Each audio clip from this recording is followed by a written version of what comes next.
Susan Atkins is 28 now. She's just ended her first 7 years of a life term. She has spent 5 of them here at the County Women's Institution in San Bernardino County. She's just had her first parole hearing and been turned down. But the people who work with her here say that she's made a remarkable change in the last 2 years. They say she's become a devout Christian, and she says she wants only to serve God.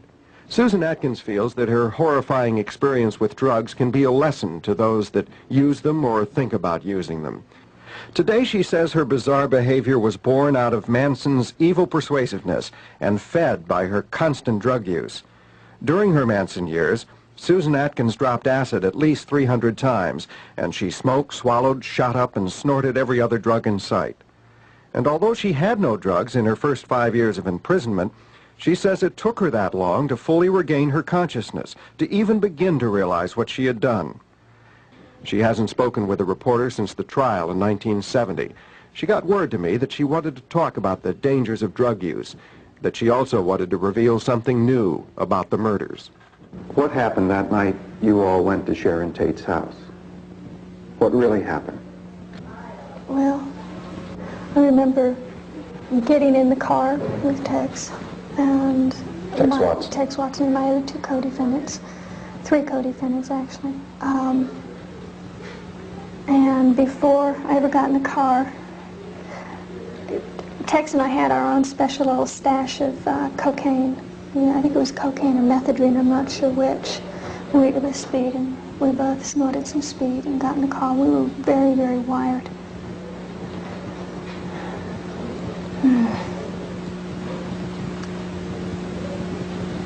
And we drove to the house with instructions to kill everyone in the house. From Charlie? Yeah. And not just that, but that we were instructed to go all the way down every house, hit every house on the street? On the street, yes. And kill all the people in those houses? Kill all the people in all those houses. And we went into the house, and I remember that as we went in, a car came up to the driveway, and I remember Tex getting out, and without saying anything, there were gunfire shot. I was in the bushes, and that's when the young boy Stephen Parent was killed. He was killed in the car outside. Right. The people in the house were all brought into the living room and tied up, and I remember that Wojtek Bakowski, I believe is his name, I had tied his hands with a towel and then was instructed to kill him. And I raised the knife that I had in my hand, and I couldn't put the knife down. I couldn't bring it down. It was just as though there was a force there that held my wrist, and I couldn't move. And as he saw that I couldn't move, then he very easily undid the ties, the towel that I had tied his wrist with, and he and I began to fight. And I remember I was screaming for help, and he was screaming for help, and then Tex came and helped me, and I was left to sit and watch Sharon Tate. And about that time, all I can remember seeing is people just scattering in different places and running in different places, and I was left sitting with Sharon Tate, and she was talking to me, and I remember that I had absolutely, I felt nothing. I felt absolutely nothing for her as she begged for her life and for the life of her baby. And Jesus. I remember when we first went in, one of the people said, "Who are you?" And Tex said, "I'm the devil, and I'm here to do the devil's business." And I remember that in my conscience, it's so alive in me, even just recalling it. I remember that I had gone so far and there was no turning back. Even if I had wanted to run, even if I had wanted to leave, I couldn't. It was like I was caught in something that I had no control over. I had absolutely no say-so as to what was happening there. I was just like a tool in the hands of the devil, is the only way I can put it. And I believe that it was by the grace of God that my hand did not go down with that knife on Wojciech Kwiatkowski's chest. I believe that... Well, who did kill those people? That night? Yeah. Tex.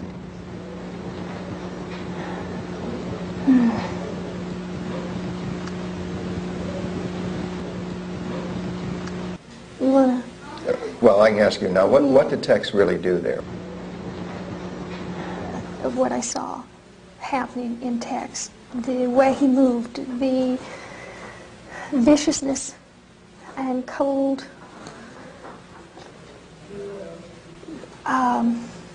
it was just like seeing somebody go crazy with more power than I've ever seen anybody. I don't think he was in control of himself. I think that he was, in their own human strength, could do what Tex did. Well, Charles Manson was in control of him, right? Yeah, as far as giving orders, but I don't think Charles Manson's mind was in control of Tex's mind that night. I think that it was a higher power than that. Charlie's human too, you know, and his mental powers are just as limited, maybe not as limited as other humans, but that there was an evil force in control of Tex that night. Well, it was in control of all of you, obviously. He did things that, you've heard stories, I'm sure, of people who have lifted up cars off of other people, how they have superhuman strength. Well, Tex had that kind of strength that night. But not for good, it was for evil. So it's harming and hurting people. Just, I only saw him kill those people, and then I've heard later that he has said himself that he was responsible for all the deaths. At the Tate house? At the Tate house, yes. Are you trying to lay the blame off on him? No. No. Then what do you think is the point of this? That the truth be told, that the truth be made known. I tried to take blame from Tex and from Charlie and from Pat and from Leslie by taking and saying that I had killed Sharon Tate and that I had killed Gary Hinman. I tried to take some of the blame and put it on myself because I thought that was my part at that point, and that was a lie. And in this room were all the survivors of those victims, of yours and the others, their families and their friends. What would you say to them? Well, about me now is that I'm not the woman that I was in 1969. I'm a new creature in Christ. I've been completely, spiritually, mentally, and almost physically born again, though my outside is not changed all that much. The inside of me has changed.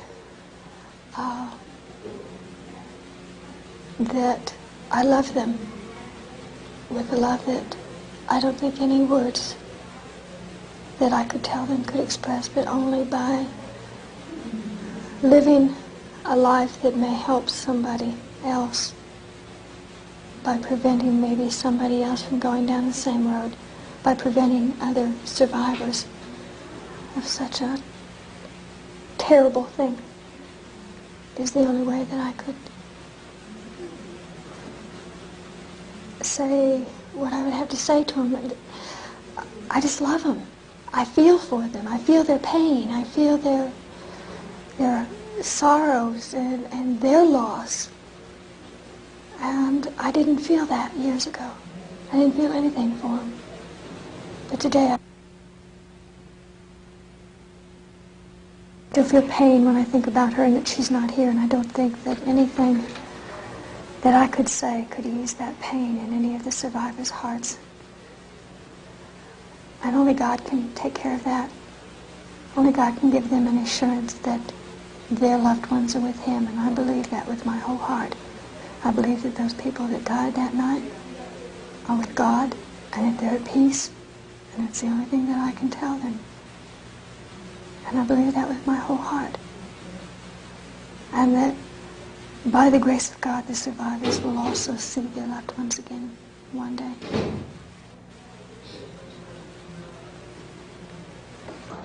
you'd have to understand what acid does to the mind in order to understand how a person can get confused behind drugs. And I would take a thesis, writing a book on what LSD can do to the mind. But it was powerful enough to keep you in a fog for all those years, even after you stopped using. I used to think that you came down off an acid trip after 12 hours. That's not true. Every time you take LSD, the moral fiber of your character, which is put in you, or when you grow up, everybody grows up with different morals according to their culture. Okay, when you take acid, your mind expands beyond these moral characteristics and your concepts of right and wrong. So you step out beyond those bounds, and when you step out beyond those bounds, the imagination begins to take over. And the imagination can be a very deceitful thing. It's a fantasy. And when you take acid, you go out beyond that, you think you're coming back to where you started from. Originally, you don't. And every time you drop acid, you get a little bit further away from reality. And I took so much acid that I just was what I would term spaced. And it took me many years to what I term now re-enter. And that was just through not having any acid and having to deal with reality every day. Well, you say you're operating from a sense of complete consciousness now and reality. Then looking back from this point for you, what you were and what you did must be terrifying. Yes, to realize that by my own free will, I willingly got into something that completely took control over me, that I lost control of myself behind drugs and a process of deprogramming, losing my morals. It wasn't just drugs, it was Charles Manson's persuasiveness, too. Well, yeah, there was a lot of deprogramming that was involved in that. You take away a person's conscience of right and wrong by telling them when they're under LSD or any mind-expanding drug, there's no such thing as guilt. And you've already come to a place in your mind or your imagination where you don't like the feeling of guilt, so it's easy to say, yeah, there's no such thing as guilt. I'll believe there's no such thing as guilt, therefore I can do anything and not feel guilty about it. Can you understand why many people, perhaps most people outside, are going to feel that you don't deserve parole, that you should never be given parole? You're aware of that? Yes. Well, so what if you spend the rest of your life in this prison? Then I spend the rest of my life in this prison. Is that thought depressing to you, though? No, because I know that, how can I put it?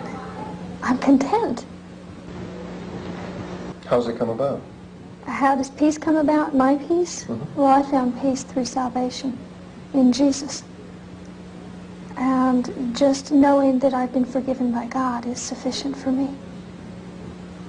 And the fact that you know out there people probably can't forgive you Yes. has no effect on you? No. Because they're not the ones that I have to face in the end when I die. I have to face God, and it's His forgiveness that determines my peace. To fully regain her consciousness, to even begin to realize what she had done. She hasn't spoken with a reporter since the trial in 1970. She got word to me that she wanted to talk about the dangers of drug use, that she also wanted to reveal something new about the murders. What happened that night you all went to Sharon Tate's house? What really happened? Well, I remember getting in the car with Tex and Tex Watson and my other two co-defendants, three co-defendants actually. And before I ever got in the car,